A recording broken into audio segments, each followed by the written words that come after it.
I'm Evelyn Harper, and the night my son told me to go ask the government after taking my $50,000 life savings, I sat alone in my darkened living room, a pen trembling in my hand, and rewrote my will.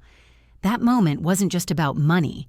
It was the final crack in a heart that had been breaking for decades, under the weight of a world that told me I was never enough. I was 58 years old, a single mother who'd given everything to her only child, a woman who'd clawed her way through a life of being dismissed, belittled, and betrayed. But that night, something shifted. It wasn't just anger that fueled me. It was a quiet, burning resolve to reclaim the worth I'd let others steal. To understand why I made that choice, you need to know where I started, how deep the wounds went, and how a lifetime of being underestimated shaped the woman who decided in one sleepless night to change everything. I grew up in a small town in Ohio, the kind of place where everyone knows your business and nobody forgets your mistakes. My father was a factory worker, my mother a seamstress who spent her evenings hunched over a sewing machine to make ends meet. I was the youngest of three, the only girl, and from the moment I could talk, I was told my role was to be quiet, helpful, and invisible. My brothers were loud, allowed to dream big college careers futures.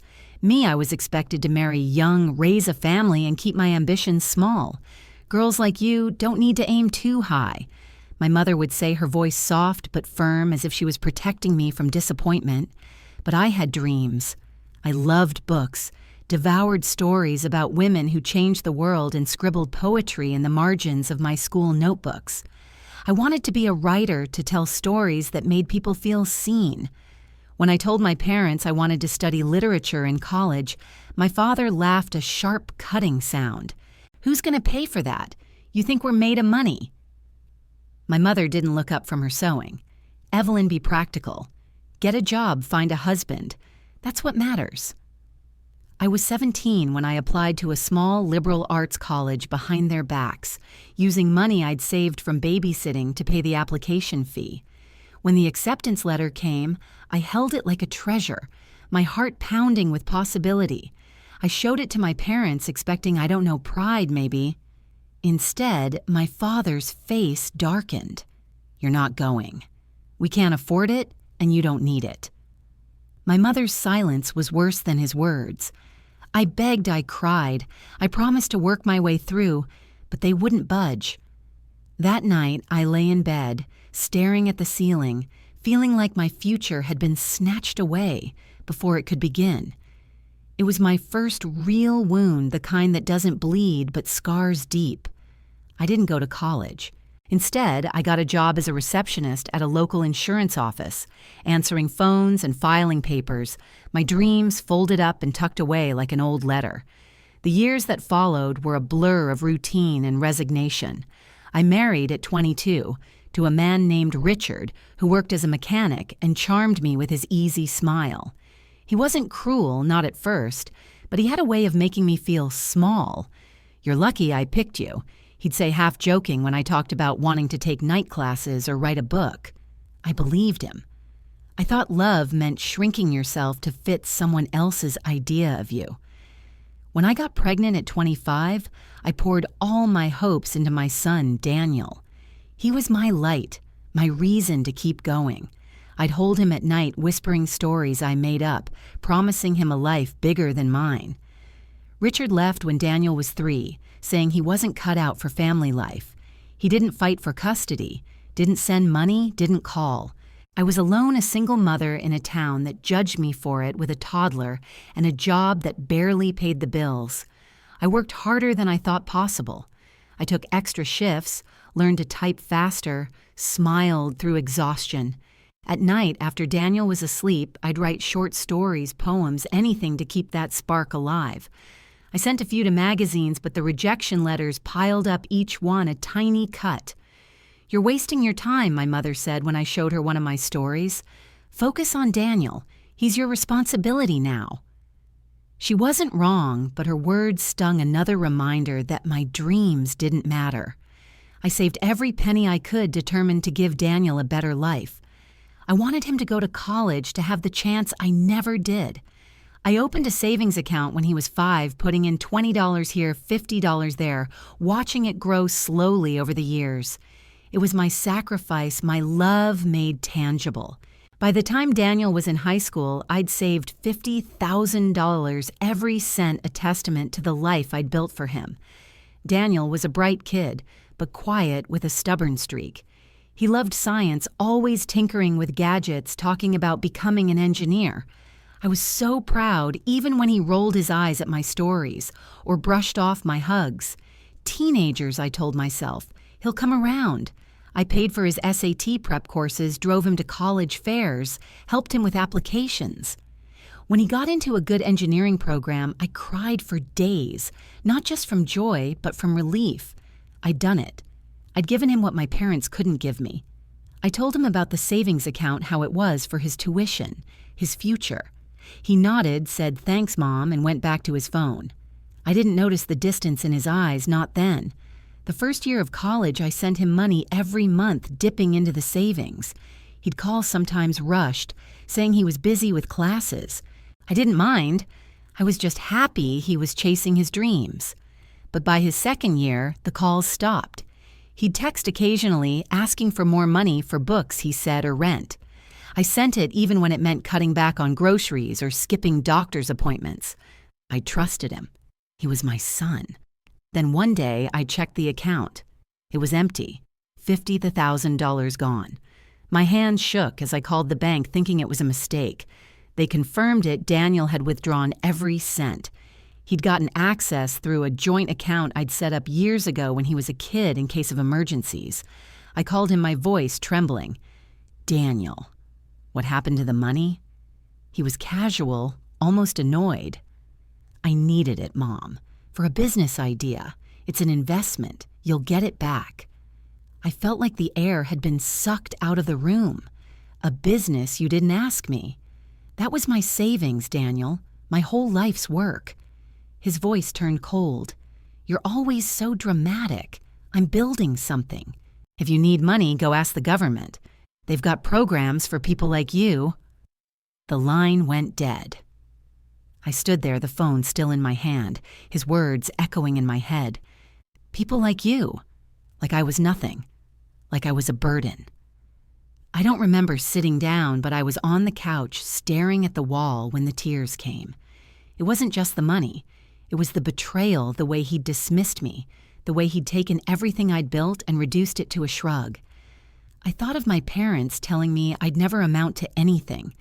Richard saying I was lucky he stayed as long as he did. My mother urging me to give up my dreams. And now my son, the one I'd poured my heart into, treating me like I was disposable. I felt like I was drowning, like every sacrifice I'd made had been for nothing. The world had spent my whole life telling me I didn't matter, and in that moment I believed it. But then something stirred. A flicker of anger, small but fierce. I'd spent my life letting others define me, my parents, my husband, my son. I'd let their voices drown out my own. That night, I picked up a pen and a legal pad. I didn't know what I was going to write, but I started with my will. I crossed out Daniel's name as the sole beneficiary. It wasn't revenge, it was clarity. I wasn't going to let anyone else decide my worth, not anymore. I didn't sleep that night. Instead, I sat at my kitchen table surrounded by years of my old stories and poems, and I started to write again. Not for anyone else, but for me. For the girl who dreamed of college, for the woman who'd kept going despite it all. I didn't know it then, but that night was the beginning of everything. The days after I changed my will blurred into a haze of grief and defiance. I'd wake up each morning with Daniel's words, "Go ask the government," ringing in my ears, a cruel reminder of how little I seemed to mean to the person I'd built my life around. I'd spent decades pouring every ounce of myself into being a mother, a provider, a silent warrior for my son's future, and now I was left with an empty bank account and a heart so heavy I could barely breathe. I'd look in the mirror at the lines etched deep around my eyes, the gray streaking my hair, and wonder who I even was anymore. Evelyn Harper, the receptionist. Evelyn, the abandoned wife. Evelyn, the betrayed mother I didn't know. But I knew I couldn't stay in that darkness, not if I wanted to survive. So I started small, clinging to the one thing that had always been mine, my words. I'd kept my old notebooks hidden in a cardboard box under my bed, pages yellowed and curling, filled with stories and poems I'd written in stolen moments over the years. After Daniel's betrayal, I pulled them out, spreading them across my kitchen table, like a map to a forgotten self. Reading them was like meeting a stranger who knew me better than anyone. There were stories of women like me overlooked, underestimated, but burning with quiet strength. There were poems about loss, about dreams deferred, about the ache of being unseen. I cried as I read, not just for the words, but for the woman who'd written them, the one I'd buried under years of sacrifice. I started writing again late at night, when the house was quiet, pouring my pain onto the page. It wasn't about publishing or proving anything to anyone. It was about remembering who I was. Work was harder. The insurance office hadn't changed in 30 years. Same flickering fluorescent lights, same beige walls, same endless phone calls. I'd always been good at my job, efficient and polite, but now every keystroke felt like a betrayal of the life I could have had. My co-workers, mostly younger women, who saw me as a fixture, not a person would chatter about their weekends, their boyfriends, their plans. I'd smile, nod, and feel like a ghost. One day, I overheard one of them, a 20-something named Kayla, say to another Evelyn sweet, "But God, can you imagine being her stuck here forever?" They laughed, not meanly, but carelessly, the way youth laughs at age. I went to the bathroom, locked the stall, and pressed my hands to my face, fighting tears. I wasn't just stuck, I was invisible. But then I met Clara. She was the new office manager hired to modernize things, a woman in her late 60s with silver hair pulled into a loose bun and eyes that seemed to see right through you. Clara wasn't like the others. She didn't chatter or flirt or care about fitting in. She moved with a quiet authority, her voice low but commanding, and she noticed things. One afternoon, as I was filing paperwork, she stopped by my desk. "Evelyn," she said, her tone warm but direct. "You've been here longer than anyone. Why don't you ever speak up in meetings?" I froze my hands, clutching a stack of forms. I just do my job," I mumbled. She tilted her head, studying me. "You're more than your job.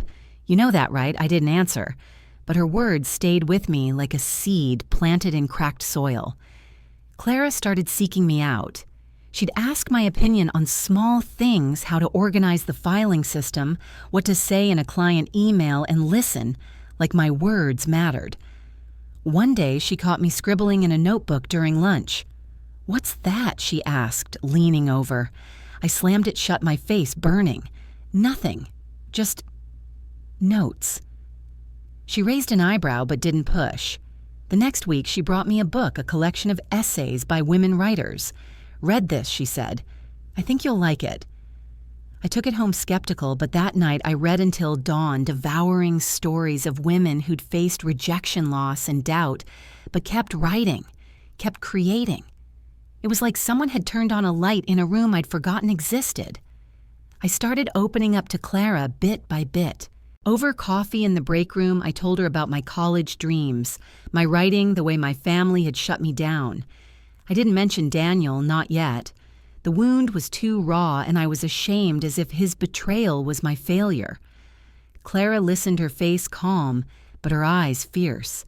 "You didn't give up, Evelyn," she said one day. "You're still here, still writing. That's not nothing.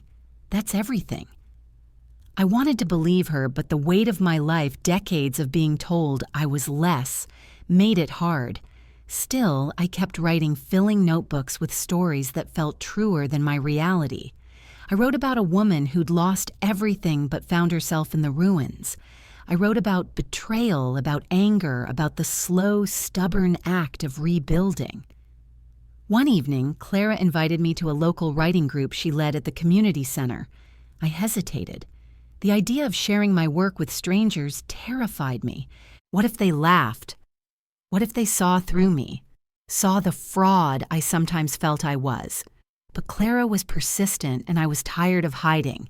The group was small, maybe 10 people, mostly women, ranging from college students to retirees.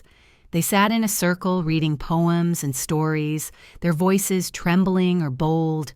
When it was my turn, my hands shook as I read a short story about a mother whose child turned away from her. The room was silent when I finished. I thought I'd failed, but then a young woman across from me, maybe 25, wiped her eyes. "That's my mom's life," she said softly. "Thank you for writing it." Others nodded, sharing their own stories of loss and resilience. For the first time, I felt seen, not as a mother, a worker, or a failure, but as a storyteller. The writing group became my lifeline. I went every week reading more, listening more. Clara pushed me to revise, to dig deeper, to say what scared me. "Your pain is your power," she'd say. "Don't shy away from it." I started to believe her. I wrote about my parents' dismissal. Richard's abandonment, the way society looked at single mothers like we were broken.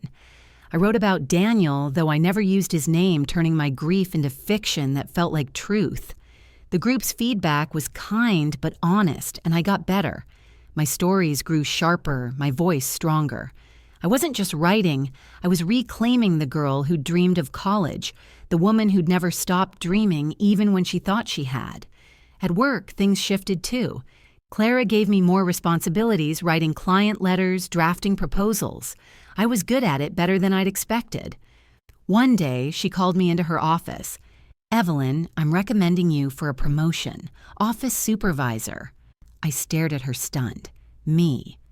But I trailed off, unable to finish.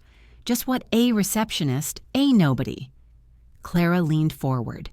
"You're not just anything. You're capable, and it's time you saw it." I got the promotion, a small raise, and a desk of my own. It wasn't glamorous, but it was mine, a step I'd never thought I'd take. For the first time in years, I felt a flicker of pride.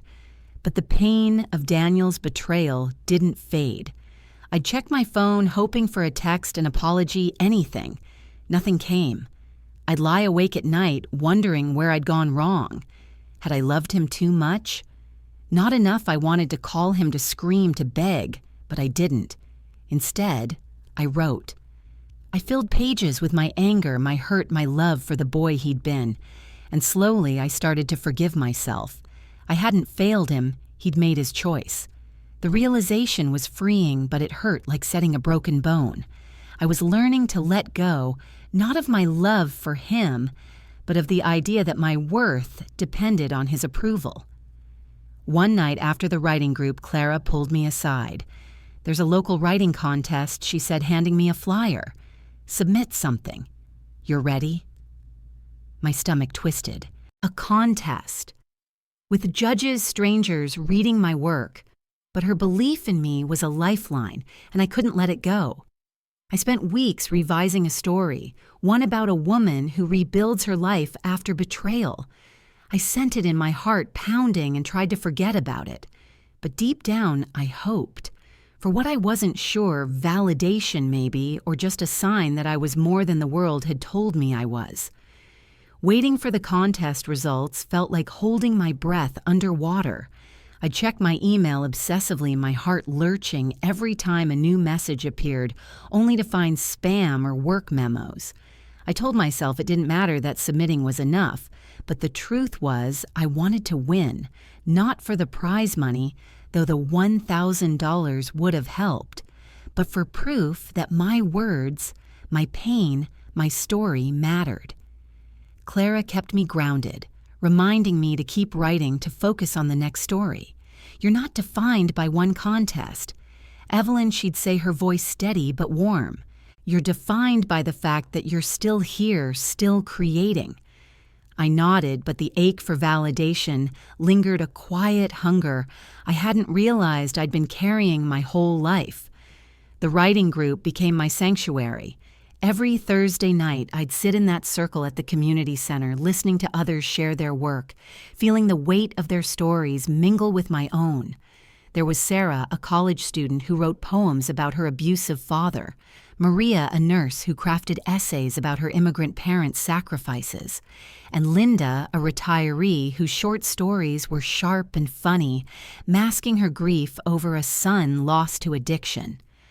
We were different ages, backgrounds, dreams, but bound by the act of turning pain into art. I'd read my stories, my voice growing steadier each time, and their feedback kind, honest, encouraging, felt like a balm. One night, Sarah hugged me after I read a piece about a mother's heartbreak. "You make me feel less alone," she whispered. I held her tightly, my throat tight, realizing I wasn't just writing for myself anymore. At work, my new role as office supervisor was both a challenge and a revelation. I wasn't just filing papers or answering phones. I was managing schedules, training new hires, even leading meetings. The younger coworkers like Kayla started looking at me differently with a grudging respect. I overheard her once saying to someone, "Evelyn's actually pretty good at this." It wasn't a glowing compliment, but it was something a crack in the wall of their indifference. Clara was my anchor, pushing me to take on more, to trust my instincts. "You've been leading your whole life, Evelyn," she said one day as we reviewed a new client proposal I'd drafted. "Raising a son alone, surviving betrayal, that's leadership. This is just a new stage." Her words sank in, slowly like rain soaking into dry earth. But home was harder. The silence of my small apartment felt louder without Daniel's calls or texts. I'd walk past his old room, now a storage space for boxes and forgotten dreams, and feel a pang so sharp it stole my breath. I hadn't heard from him since that phone call when he'd dismissed me with such coldness. I wondered where he was, what he was doing with my $50,000. Was he building his business? Was he happy? Did he ever think of me? I wanted to hate him, but I couldn't. He was still the boy I'd rocked to sleep, the teenager I'd cheered at, science fairs. So I wrote, instead, channeling my grief into stories of mothers and sons of love, that hurts of forgiveness that doesn't come easy. Writing didn't erase the pain, but it gave it shape, made it something I could hold and examine instead of letting it swallow me. One morning, 6 weeks after submitting to the contest, an email arrived. The subject line read, "Congratulations from the Ohio Writers Guild." My hands trembled as I opened it. I'd won second place. Not first, but second, with an invitation to read my story at a local literary festival and a $500 prize. I sat at my kitchen table, staring at the screen, tears streaming down my face. It wasn't just the win, it was the fact that someone somewhere had read my words and seen me. I called Clara, my voice shaking, and she laughed, a warm, triumphant sound. "I knew it, Evelyn. This is just the beginning." That night, I went to the writing group and shared the news. They cheered, hugged me, demanded to hear the story again. For the first time in years, I felt like I belonged not just to them, but to myself. Preparing for the festival was terrifying. I'd never read in front of a big crowd, and the thought of standing on a stage, my words exposed to strangers, made my stomach churn. Clara coached me, making me practice in front of the group, teaching me to slow down, to let the emotion in my voice carry the story. "You're not just reading," she said. "You're telling your truth." I chose a simple black dress for the event, one I'd bought years ago for a funeral, and a silver necklace my grandmother had given me when I was a girl. It was a small, delicate thing, a crescent moon pendant, and she'd said, "Wear it when you need to remember you're enough." I hadn't worn it in decades, but that night I fastened it around my neck, feeling its weight like a promise. The festival was held in a community theater with rows of chairs filled with people, writers, readers, locals. My hands were clammy as I waited backstage, listening to other readers share their work. When my name was called, I walked out the spotlight, blinding my heart, pounding so loud I thought everyone could hear it. I looked out at the crowd, saw Clara in the front row, her smile steady, and took a deep breath. I read my story about a woman who loses everything, but find strength in her own voice and let myself feel every word. My voice cracked at times, but I didn't stop. When I finished, there was a moment of silence, then applause, warm and full. I saw people wiping their eyes, nodding, some even standing. I stepped off the stage, my legs shaking, and Clara pulled me into a hug. "You did it," she whispered. "You were incredible." The festival changed something in me. Strangers came up afterward thanking me, saying my story reminded them of their own struggles. A local newspaper wrote a small article about the winners, including a photo of me holding my certificate, smiling in a way I barely recognized. I framed the article and hung it on my wall, not out of vanity, but as a reminder that I could do hard things. I started submitting more stories to magazines, getting rejections, but also acceptances, small literary journals at first, then a regional anthology. Each one felt like a brick in a new foundation, a life I was building from the ground up. But the shadow of Daniel lingered. I'd see young men his age on the street laughing or carrying backpacks and feel a twist of longing. I wondered if he knew about my writing, if he cared. I didn't call him. I wasn't ready, but I wrote him letters. I never sent pages of questions and hurt and love. I didn't know how to express. One night, I found an old photo of us taken when he was 10, both of us grinning at a county fair cotton candy in our hands. I traced his face, wondering where that boy had gone. I didn't cry, though. I was learning to carry the grief without letting it define me. Clara pushed me to keep going. She introduced me to a friend, a professor at a nearby community college, who ran a creative writing program. "They're looking for adjunct instructors," Clara said. "You'd be perfect." I laughed the idea absurd. Me teaching, I didn't even have a degree. But Clara was relentless, and the professor, a kind woman named Dr. Ellis, agreed to meet me. I brought my stories, my contest certificate, my anthology publication. She read them, her face unreadable, then looked up. "You have a gift, Evelyn, and you have a story. That's more than enough." She offered me a part-time teaching gig leading a night class for adult learners. I said yes, terrified but exhilarated, feeling like the girl who'd once dreamed of college was finally getting her chance. Teaching was harder than I expected, but it was also a revelation. My students were like me, working parents, older adults, people who'd put their dreams on hold. I shared my stories, my struggles, and they shared theirs.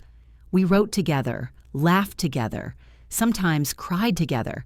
I wasn't just teaching, I was learning, growing, becoming someone I hadn't known I could be. I started saving again, not for Daniel, but for myself, for a future I was only beginning to imagine. And every night I wrote my words, a bridge between the woman I'd been and the one I was becoming. Standing in front of my first creative writing class, a room full of adult learners staring at me with a mix of curiosity and skepticism, I felt like an imposter.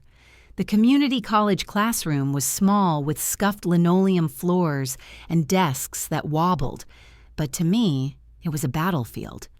I was 58, with no degree, teaching people who'd paid to learn from me. Me, Evelyn Harper, the receptionist, who'd spent her life being told she wasn't enough. My hands shook as I clutched my syllabus, a carefully typed document I'd revised a dozen times with Clara's help. "Welcome," I said, my voice thinner than I wanted. "I'm Evelyn, and we're going to write our truths this semester." A few nodded, others scribbled notes, and one man in the back, a grizzled truck driver named Tom, raised his hand. You ever published anything, he asked, not unkindly, but with a challenge in his eyes. I swallowed, then told them about the contest, the anthology, the small journals. Tom leaned back satisfied, and I realized I'd passed a test I hadn't known I was taking. Teaching was like learning to breathe again. My students were a mix. Single mothers, retirees, a young bartender with tattoos, snaking up his arms, a nurse who wrote poetry on her breaks. They were raw, honest, hungry for something they couldn't quite name. I'd start each class with a prompt, something simple like, write about a moment you felt invisible, and they'd pour their lives onto the page. Reading their work, I saw pieces of myself: shame, resilience, the quiet ache of being overlooked. I shared my own stories too, not just the polished ones, but the messy drafts, the ones that hurt to write. You don't have to be perfect, I told them. You just have to be real. They listened, and slowly they trusted me. I wasn't just their teacher. I was one of them, a survivor who'd found a way to speak. The first time I graded their assignments, I stayed up until 3 a.m., scribbling feedback in red pen, my coffee cold beside me. I didn't just correct grammar. I wrote notes about their strengths, their voices, the moments that made me pause. When I handed back the papers, the bartender, Javier, lingered after class. "Nobody's ever told me I was good at anything," he said, holding his essay like it was fragile. "Thanks, Ms. Harper." I smiled my throat tight and realized I was doing more than teaching. I was giving them what I'd always craved: someone to say, "You matter." Outside the classroom, my writing was taking on a life of its own. After the contest win, I'd started submitting more aggressively, egged on by Clara and the writing group. Rejection still came, but so did acceptances: a short story in a national literary magazine, a poem in an online journal, even a small commission to write an essay for a local women's magazine about being a single mother. The checks were modest, but they were mine, earned by my words. I'd cash them and stare at the numbers, feeling a pride I hadn't known was possible. I bought a new laptop, my first upgrade in a decade, and set up a small desk in my living room, a space just for me. Every night I'd sit there, the crescent moon necklace around my neck, and write. My stories were bolder now, less about hiding my pain and more about claiming it. I wrote about women who fought back, who rebuilt, who refused to be small. Clara kept pushing me to dream bigger. One day she handed me a flyer for a regional writers' conference, a 3-day event with workshops, agents, and publishers. "You need to go," she said. "Network pitch your work, see what's out there." I balked. The registration fee was steep, and the idea of pitching to strangers made my stomach churn. But Clara wouldn't let it go. "Evelyn, you're not the woman who gave up on college anymore. You're a writer. Act like it." I saved for 2 months, cutting back on everything, and registered. The conference was overwhelming, a whirlwind of panels and polished authors who seemed to belong in a world I didn't. But I went to every session, notebook in hand, soaking it in. During a pitch session, I summoned my courage and approached an agent, a sharp-eyed woman named Rachel. I stammered through my pitch, a collection of linked stories about women overcoming betrayal. She didn't smile, but she handed me her card. "Send me your manuscript," she said. "It's not a promise, but I'm interested." I walked away, my heart pounding, feeling like I'd just climbed a mountain. Back home, I revised my manuscript, obsessively staying up late after teaching, my eyes burning from the screen. Clara read drafts, offering feedback, while the writing group cheered me on. Sending it to Rachel felt like tossing a piece of my soul into the void. Weeks passed with no response, and I tried to focus on teaching, on writing new stories. But the waiting was agony. Then one evening, an email arrived. Rachel liked the manuscript. It needed work, she said, but she wanted to represent me. I read the email 3 times, certain I'd misunderstood. I called Clara sobbing, and she laughed, saying, "I told you, Evelyn, this is your time." We spent weeks revising, polishing, until Rachel sent it to publishers. I didn't expect much, maybe a small press if I was lucky, but then a mid-sized publisher made an offer. Not a huge advance, but a real book deal. My stories, bound and printed, would be in bookstores. I signed the contract with shaking hands, the crescent moon necklace glinting under the kitchen light. The news spread slowly, then exploded. The writing group threw a party with cake and cheap wine, toasting Evelyn's big break. My students found out, and one night they surprised me with a card signed by the whole class saying, "We're so proud of you, Ms. Harper." Even at work, where I'd always been invisible, people noticed. Kayla, the coworker who'd once pitied me, stopped by my desk. "A book. Wow, Evelyn. I didn't know you had it in you."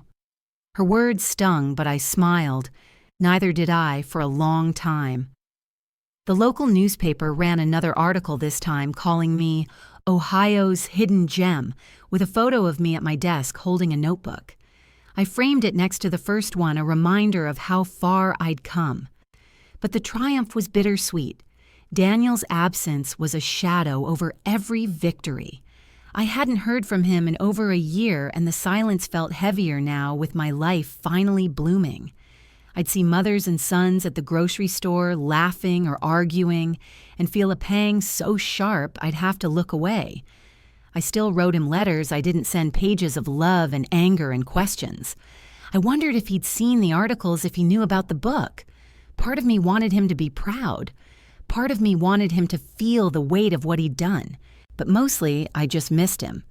The boy, he'd been the man I'd hoped he'd become. Teaching kept me grounded.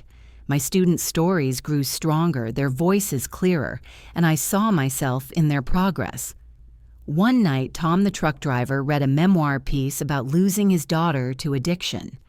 The room was silent when he finished, his voice rough with unshed tears. I walked over, put a hand on his shoulder, and said, "That's powerful, Tom. Keep going." He nodded, and I realized I wasn't just teaching them to write. I was teaching them to survive the way I was learning to. I started a second class, a workshop for women writers, and it filled up fast. They came with stories of abuse, divorce, dreams deferred, and we built a space where those stories could breathe. I wasn't just a writer or a teacher anymore. I was a witness, a keeper of truths. As the publication date for my book approached, I felt a mix of excitement and terror. What if it failed? What if people saw through me, saw the broken woman behind the words? But Clara's voice echoed in my head. "You're enough, Evelyn." And for the first time, I believed it. I looked at the crescent moon necklace, the one my grandmother had given me, and thought of her words, "Wear it when you need to remember you're enough."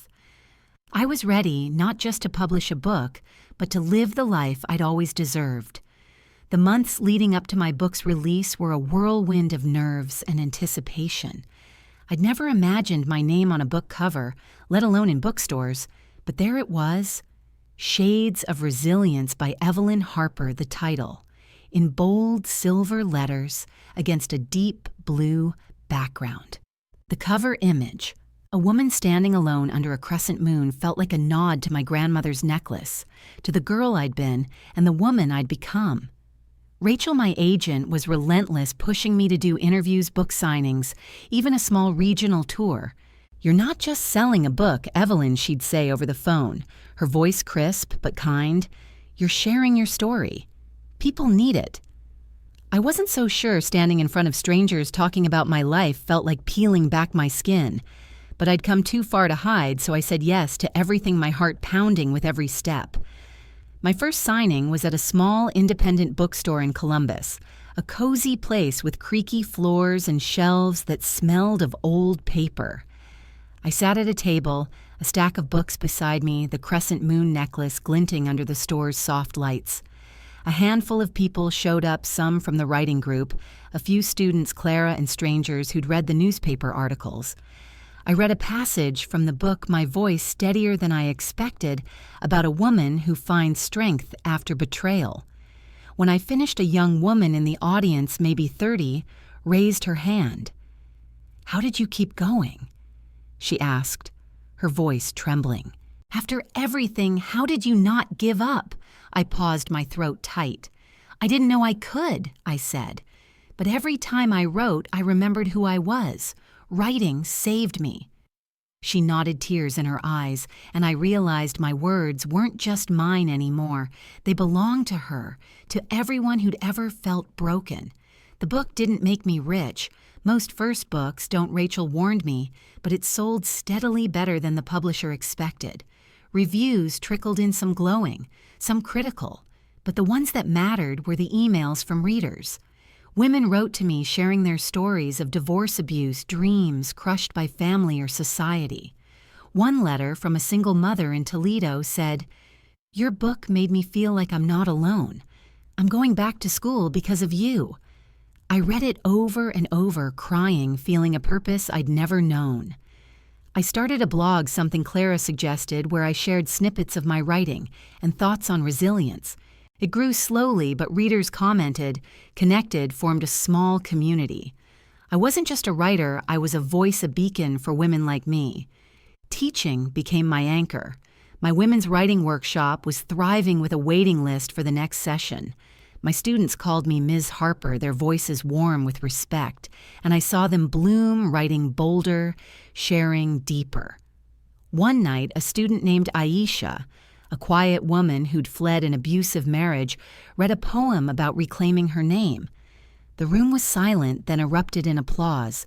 I hugged her after whispering, "You're unstoppable." She smiled, and I thought, so am I. The community college offered me a full-time teaching position, a salary that let me quit the insurance office. I said goodbye to the beige walls and flickering lights, to Kayla's pitying glances, and walked out with my head high. Clara threw me a small party, her eyes shining. "You're not just surviving anymore, Evelyn," she said. "You're soaring." I started speaking at local events, libraries, women's shelters, community centers. I'd tell my story from the college rejection to Daniel's betrayal to the book, and audiences listened, some crying, some nodding. After one talk, a woman approached me, her hands twisting nervously. "My daughter won't speak to me," she said. "She blames me for everything." "How do you deal with that pain?" I took her hand, my own heart aching. "You love her even when it hurts," I said, "but you don't let her define you. You're enough just as you are." She hugged me, and I felt the weight of my own words. Daniel's silence still hurt, but I was learning to carry it without letting it crush me. The book tour took me to cities I'd never seen: Cleveland, Pittsburgh, even Chicago. I'd stand in bookstores, reading to crowds that grew with each stop, signing books, until my hand cramped. In Chicago, a reporter asked to interview me for a regional magazine. Sitting across from her answering questions about my life, I felt like someone else, a woman who'd earned her place. The article came out a month later with a headline that made my breath catch: "From receptionist to renowned author, Evelyn Harper's triumph." It included a photo of me at a signing, smiling, the crescent moon necklace catching the light. I sent a copy to Clara, who framed it and hung it in her office. "This is your legacy," she wrote on a note. I wasn't so sure about legacy, but I knew I was building something real. Social media, which I'd barely understood a year ago, became a strange new world. My publisher pushed me to join, so I started an account posting about writing, teaching, and the small joys of my life: a sunset, a new story, a student's breakthrough. To my surprise, people followed hundreds, then thousands. Readers shared my posts, tagged me in photos of my book on their shelves. One viral post, a thread about surviving betrayal, got thousands of likes, comments from women saying, "This is my story too." I'd read them late at night, my eyes stinging, feeling connected to strangers in a way I'd never expected. I wasn't famous, not by a long shot, but I was seen, and that was enough. Yet Daniel's absence was a wound that wouldn't heal. I'd check my phone hoping for a message, a sign he'd seen the articles, the book, the posts. Nothing. I stopped writing him letters, not because I'd given up, but because I needed to let go, at least for now. I focused on the present, my students, my writing, the women who reached out. One day I got an email from a literary festival in Cincinnati inviting me to give a keynote speech. Me, a keynote speaker. I laughed, then cried, then said yes. Clara helped me prepare rehearsing until I could speak without notes, my voice strong and clear. "This is your moment, Evelyn," she said. "Own it." The festival was bigger than anything I'd done, hundreds of people, a grand stage lights that made my palms sweat. I wore a deep green dress, the crescent moon necklace, and walked out to applause that felt unreal. I told my story, not just the triumphs, but the pain. My parents' rejection, Richard's abandonment, Daniel's betrayal. I talked about writing, how it saved me, how it could save anyone. Your worth doesn't come from what others think of you, I said, my voice breaking but steady. It comes from what you know you are. The crowd stood clapping, some crying, and I stood there, tears in my eyes, feeling like I'd finally claimed my place in the world. Afterward, people lined up to talk, to share their stories, to ask for advice. A young woman clutching my book said I'm starting over after a divorce. Your words gave me hope. I hugged her, my heart full. As the crowd thinned, I noticed a familiar face in the back, half hidden in the shadows. My breath caught. It was Daniel. He was older, thinner, his eyes tired, but it was him. My son, after 2 years of silence. He didn't approach, just watched, then slipped out before I could reach him. I stood there frozen, my heart a tangle of hope and hurt. Had he heard me? Did he know what I'd become? I didn't know, but his presence, however fleeting, stirred something in me. A longing, a question, a spark of what might come. Seeing Daniel's face in the crowd at the Cincinnati Festival was like a jolt of electricity through a heart I thought had learned to beat steady. For a moment, I was back in my kitchen hearing his cold voice, go ask the government, the words that had shattered me. But I wasn't that woman anymore, not entirely. I was Evelyn Harper, author, teacher, speaker, a woman who'd built a life from the ashes of betrayal. Still, as I watched him slip out the door, my chest ached with a longing I couldn't shake. I wanted to run after him, to demand answers, to beg him to see me, not just as his mother, but as the woman I'd become. But the crowd pressed in, people wanting to talk, to share their stories, and I had to stay to smile, to be the Evelyn they'd come to hear. That night, alone in my hotel room, I didn't sleep. I sat by the window, the crescent moon necklace heavy around my neck, wondering why he'd come, what he'd wanted, and whether I'd ever know. The weeks that followed were a blur of momentum and quiet grief. My book was gaining traction with sales climbing and more invitations to speak. I did a radio interview, my voice trembling as I talked about resilience, and the host called me an inspiration. The word felt too big, but I carried it like a gift. My blog grew too, with readers sharing their own stories of survival, forming a community that felt like a family I'd never had. I posted about the festival, not mentioning Daniel, but writing about the power of showing up for yourself even when it hurts. The comments poured in. Women saying they'd left toxic relationships, gone back to school, started writing because of me. I read each one, my eyes stinging. Feeling a responsibility I hadn't asked for but couldn't turn away from. Teaching was my refuge.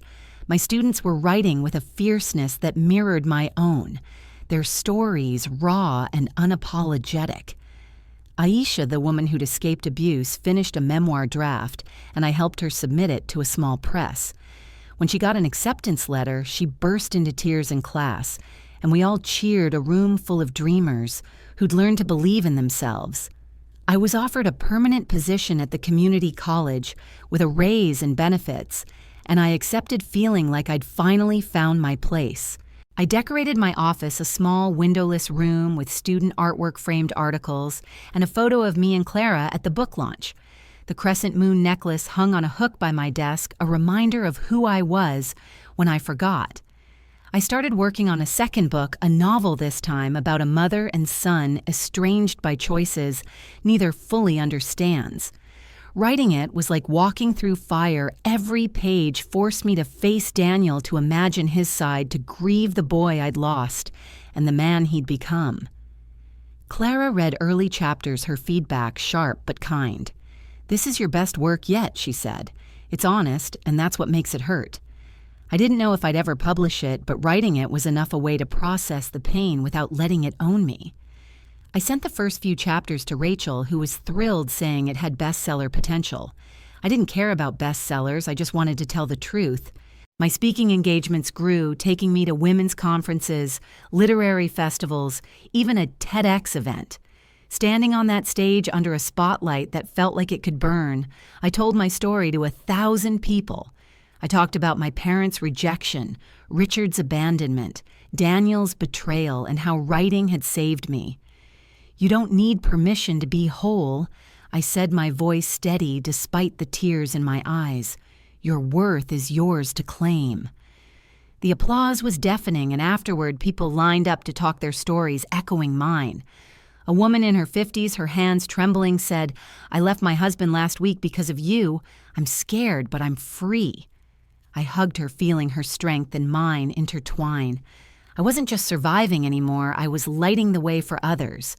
But Daniel's brief appearance haunted me. I'd catch myself searching crowds at events, hoping to see him again, dreading it just as much. I didn't tell anyone, not even Clara, but I started checking social media, something I'd never done before. I found his profile sparse and private, with a photo of him at a tech conference, his smile forced. He looked older, tired, nothing like the boy who'd built robots in our garage. I wanted to message him to ask why he'd come, why he'd left, but I didn't. Instead, I wrote about it in my novel, letting my fictional son carry the weight of my questions. It helped, but not enough. The longing for him was a quiet ache always there, even in my brightest moments. One day, I got an email from a national women's magazine asking me to write a feature article on overcoming family estrangement. They'd read my blog, seen my TEDx talk, and wanted my perspective. I hesitated writing about Daniel, so publicly felt like exposing a wound that hadn't healed. But Clara urged me to do it. "Your story isn't just yours, Evelyn," she said. "It's for everyone who's lost someone they love." I spent weeks on the article, pouring my heart into every word, balancing honesty with hope. When it was published, the response was overwhelming. My inbox filled with messages from readers, mothers, siblings, children, all grappling with estrangement. A TV producer reached out, inviting me to a morning show to talk about it. I said yes, terrified but determined, knowing my story could help others even if it couldn't fix my own. The morning show was surreal. Bright lights, a cheerful host, a studio audience that clapped on cue. I sat on a plush couch, the crescent moon necklace hidden under my blouse, and told my story. I didn't mention Daniel's name, but I talked about the pain of his betrayal, the savings he took, the silence that followed. I talked about changing my will, not out of anger, but to reclaim my worth. Sometimes love means letting go, I said, my voice breaking. But it also means loving yourself enough to keep going. The audience applauded, some wiping tears, and the host squeezed my hand. Backstage, the producer said, "You're a natural, Evelyn. You should do this more." I smiled, but all I could think about was Daniel. Had he seen it? Did he care? The article and TV appearance pushed my book sales higher, and my publisher offered a contract for the novel Sight Unseen, based on the chapters I'd sent Rachel. I signed it, feeling a mix of pride and disbelief. I was no longer the receptionist, the invisible mother, the woman who'd given up on college. I was Evelyn Harper, author, speaker, teacher, a woman who'd turned her pain into power. My blog community grew into a movement, with readers organizing meetups, sharing their writing, calling themselves Evelyn's Resilient Writers. I cried when I saw their posts, overwhelmed by the ripple effect of my story. But the question of Daniel lingered, a thread I couldn't untangle. I'd see his face in dreams sometimes, the boy, sometimes the man who'd walked away. I didn't know if he'd ever come back, if we'd ever talk, but I was learning to live with the uncertainty.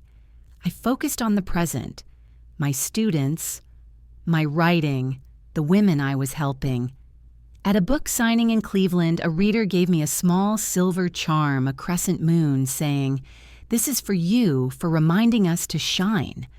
I added it to my necklace, a symbol of the light I'd found within myself. I wasn't whole, not yet, but I was enough, and that was everything. The morning of my biggest speaking event yet, a national women's empowerment conference in Atlanta, I stood in my hotel room staring at my reflection. The woman looking back at me was unrecognizable from the Evelyn of 2 years ago, hunched over a kitchen table, heartbroken, rewriting her will in the dark. My green dress fit perfectly. My hair was streaked with silver but styled, and the crescent moon necklace gleamed against my collarbone, now adorned with the charm from my reader. I was 60 years old, a published author, a full-time professor, a voice for women who'd been silenced. But as I prepared to address thousands, my hands trembled. This wasn't just a speech, it was a moment to prove to myself and the world that I'd risen above the pain that had once defined me. Yet Daniel's fleeting appearance at the Cincinnati Festival lingered in my mind, a question mark I couldn't erase. Had he come to see me succeed or to measure the distance between us? I didn't know, but I pushed the thought aside. Today was mine. The conference hall was massive, a sea of faces stretching to the back, women of every age and background, their energy electric. I walked onto the stage, the spotlight warm, the applause deafening. My speech was memorized, but I'd promised myself to speak from the heart. I'm Evelyn Harper. I began my voice steady, and I'm here to tell you that your worth doesn't depend on anyone else's validation. Not your family, not your partner, not even your children.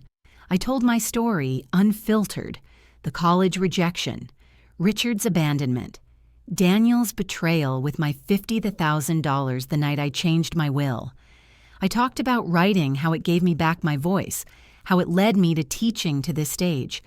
Every time life tried to break me, I wrote my way through, I said. You can too. Your pain is your power. The crowd was with me, gasping, cheering, some crying. When I finished, they stood the ovation rolling over me like a wave. I stood there, tears in my eyes, feeling like I'd finally claimed every piece of myself. Backstage organizers swarmed, calling it the speech of the conference. A producer from a streaming platform approached, asking if I'd consider a documentary about my life. I laughed, stunned, but took her card. As I signed books in the lobby, women lined up sharing their stories. Divorce, estrangement, dreams reborn. One, a mother in her 40s, gripped my hand. My son hasn't spoken to me in 3 years, she said. Your speech gave me hope I can keep going. I hugged her, my heart aching for her. For me, for Daniel. The signing ran late, and by the time I returned to my hotel, I was exhausted but alive, my soul humming with purpose. The next morning, my phone buzzed with notifications. The speech had gone viral, clips shared across social media, my words captioned, with phrases like inspiration and resilience. My blog crashed from the traffic, and my publisher called saying book sales had spiked overnight. A national news outlet wanted an interview, and the community college issued a press release calling me a beacon of hope. I sat on my hotel bed, overwhelmed, the crescent moon necklace in my hand. I'd spent my life being invisible, and now the world was watching. It was exhilarating, but it also felt fragile, like a dream I might wake from. When I got home, Clara threw a celebration dinner, just the two of us at her cozy apartment. She raised a glass of wine, her eyes shining. To Evelyn, who turned her pain into a revolution. I laughed, but her words stayed with me. My students noticed the change, too, calling me famous with teasing grins. I used the attention to amplify my women's writing workshop, securing a grant to make it free for low-income women. Aisha, my student, whose memoir was now published, spoke at the launch, her voice strong. Ms. Harper taught me, I'm enough, she said, and the room applauded. I wiped my eyes, feeling like every step I'd taken had led to this. But the spotlight brought shadows. A week after the conference, I got an email from Daniel. No subject, just a few lines, saw your speech. You're doing well. I'm sorry for what I did. Can we talk? My heart stopped. I read it again, then again, my hands shaking. 2 years of silence, and now this, a few words, vague but heavy. I wanted to call him, to scream, to cry, to forgive, but I didn't. I showed the email to Clara, who read it quietly. What do you want, Evelyn? She asked. I didn't know. Part of me wanted him back, the boy I'd raised, but another part, the woman who'd rebuilt herself, feared opening that wound. I didn't reply, not yet. Instead, I wrote about it in my novel, letting my fictional son say what I hoped Daniel might. The national interview aired a month later on a morning show with millions of viewers. I sat in a bright studio, the host warm but probing. Your story resonates because it's so personal, she said. Your son took your savings, and you changed your will. Have you reconciled? The question hit like a punch. I took a breath, the crescent moon necklace hidden under my blouse. "Not yet," I said, my voice steady. "I love him, but love doesn't mean ignoring your own worth. I'm open to healing, but I'm not waiting for it. I've built a life I'm proud of." The host nodded, the audience clapped, and I felt a weight lift. I'd spoken my truth not just for me, but for every mother carrying that pain. The interview sparked a firestorm. Social media exploded, some praising my strength, others criticizing me for abandoning my son. I read the comments, then stopped. They weren't my story. But the noise reached my hometown. My brothers, who'd barely spoken to me in years, called their voices stiff. "You're making the family look bad," one said. "Why air our business?" I laughed, bitter. "It's my business," I said, "and I'm done hiding." They hung up, but their judgment didn't touch me. Not anymore. I was no longer the girl they'd dismissed. Then at a local book signing, it happened. I was signing copies, chatting with readers, when I looked up and saw Daniel. He stood at the backhands in his pockets, older, thinner, his eyes uncertain. My pen froze. The room faded, and it was just us. He stepped forward, hesitant. "Mom," he said, his voice low, "can we talk?" The line of readers waited, but I nodded, my heart pounding. We stepped outside, the air cool, the street quiet. He looked down then at me. "I saw you on TV. I read your book. I didn't know you were this strong." His voice cracked. "I messed up. The money, it's gone. The business failed. I was ashamed, so I stayed away. I'm sorry."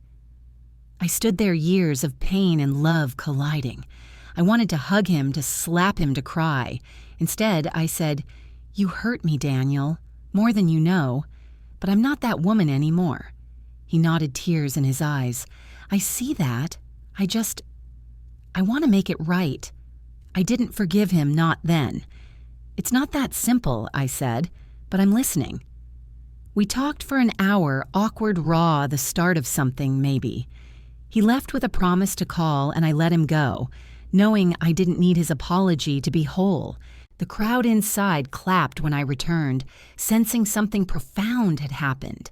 I signed the last books, my hands steady, and drove home, the crescent moon necklace warm against my skin. I'd faced him not as the mother he'd broken, but as the woman I'd become. And that was enough. Driving home from the book, signing the weight of Daniel's words, his apology, his shame, his tentative hope sat heavy in my chest, like a stone I could neither carry nor set down. The streetlights blurred through my windshield, and the crescent moon necklace with its twin charms pressed against my skin, a quiet reminder of the woman I'd fought to become. I was 60 years old, an author, a teacher, a voice for women who'd been broken and rebuilt, but in that moment I was also a mother grappling with a love that hurt as much as it healed. Daniel's promise to call lingered, but I didn't pin my heart to it. I'd learned through years of betrayal and resilience that my worth didn't hinge on his choices or anyone's. As I pulled into my driveway, the night sky clear and studded with stars, I felt a strange peace. This wasn't the end of my story, but it was a turning point, one I'd write on my own terms. The days that followed were a delicate balance of hope and caution. Daniel did call a week later, his voice hesitant but earnest.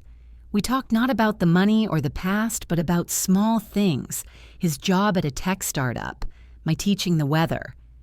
It was awkward, like learning to walk again after a long injury, but it was something. I didn't ask for promises, and he didn't offer them. I'd spent too long waiting for others to define my happiness, and I wasn't going back. Instead, I poured my energy into my work, my students, my writing, letting the possibility of reconciliation with Daniel exist without consuming me. My novel, the one about a mother and son estranged by choices, was nearing completion in writing. It felt like a conversation with him. I might never have a way to understand, to forgive without losing myself. My life was fuller than I'd ever imagined. The community college promoted me to program coordinator for the creative writing department, a role that let me shape curricula and mentor new teachers. My women's writing workshop had become a cornerstone of the community, with graduates starting their own groups calling themselves Evelyn's Writers. Aisha, now a published author, invited me to her book launch, where she dedicated her memoir to me. To Ms. Harper, she read her voice clear, who showed me my story was worth telling. I cried, hugging her, feeling the ripple of my work in hers. My blog had grown into a platform with a podcast in the works where I interviewed women about resilience. Listeners sent letters, some handwritten, saying my voice had pulled them through dark nights. I kept those letters in a box next to my old notebooks, a testament to the life I'd built. The viral speech from Atlanta kept opening doors. I was invited to speak internationally at a women's literary festival in London. Standing on that stage, thousands of miles from the Ohio town that had once boxed me in, I felt like I'd outrun my past. "You're enough," I told the crowd, my voice echoing through the hall. "Not because someone says so, but because you are." The applause was thunderous, and afterward I met readers from across the world, their stories weaving into mine. A publisher in the UK offered a deal for my novel, and Rachel negotiated a 6-figure advance, a number that made me dizzy. I didn't need the money to feel rich. My wealth was in the life I'd created, the women I'd lifted, the words I'd set free. But Daniel's return, however tentative, stirred questions I couldn't ignore. We met for coffee a month after the signing at a small cafe near my apartment. He looked better, less haunted, but still carried a weight I couldn't name. "I read your book," he said, stirring his coffee. "It hurt seeing how I hurt you." I knotted my throat tight. "It wasn't about hurting you," I said. "It was about saving me." He looked down, then up, his eyes wet. "I want to be better, Mom. I don't know how, but I want to try." I didn't forgive him. Not fully. The $50,000, the years of silence, the cruelty of his words weren't erased by a single conversation. But I said, "I'm here, Daniel. If you mean it, show me." He nodded, and we parted with a hug, his arms tight around me like the boy he'd been. I drove home, tears streaming, knowing healing would be slow if it came at all. I didn't rewrite my will. The decision I'd made that night, pen trembling, wasn't about punishing him. It was about claiming my worth. Instead, I started a scholarship fund with part of my book advance called the Crescent Moon Fund for single mothers pursuing education. At the launch event held at the community college, I stood beside Clara, Aisha, and my students, announcing the first recipients, women like me, who'd been told their dreams didn't matter. The local news covered it, and the story spread with donations pouring in. I wore the crescent moon necklace, its charms glinting, and thought of my grandmother who'd seen my worth when I couldn't. The fund was my legacy, not just for me, but for every woman who needed a chance. My novel was published a year later to critical acclaim. At the launch, a packed bookstore cheered as I read a passage about a mother letting go without giving up. Daniel was there in the back, his presence quiet but real. We didn't talk much that night, but he hugged me after saying, "I'm proud of you, Mom." I nodded, my heart full but guarded. He was trying, calling weekly, showing up, sharing pieces of his life. I was trying too, learning to love him without losing myself. Forgiveness, I realized, wasn't a moment, it was a process, one I'd navigate with the same strength that had carried me through. As I stood in my apartment that night, the launch over, I looked at the crescent moon necklace on my dresser, its silver, worn but shining. I thought of the girl who'd dreamed of college, the mother who'd sacrificed everything, the woman who'd written her way to freedom. I thought of the women I'd taught, the readers. I'd reached the scholarship recipients who'd carry the torch. And I thought of Daniel not as the son who'd broken me, but as a man who might one day understand. I didn't need his validation or anyone's to know who I was. My worth was mine, hard-won and unbreakable. I picked up my notebook, the one I'd started the night I changed my will, and wrote a single line. Your worth does not depend on someone else's validation. It was a message for me, for Daniel, for every woman who'd ever been told she was less. I closed the notebook, slipped the crescent moon necklace around my neck, and stepped onto my balcony, the night sky vast above me. The stars were bright, the moon a slender curve, and I stood there whole, open to whatever came next.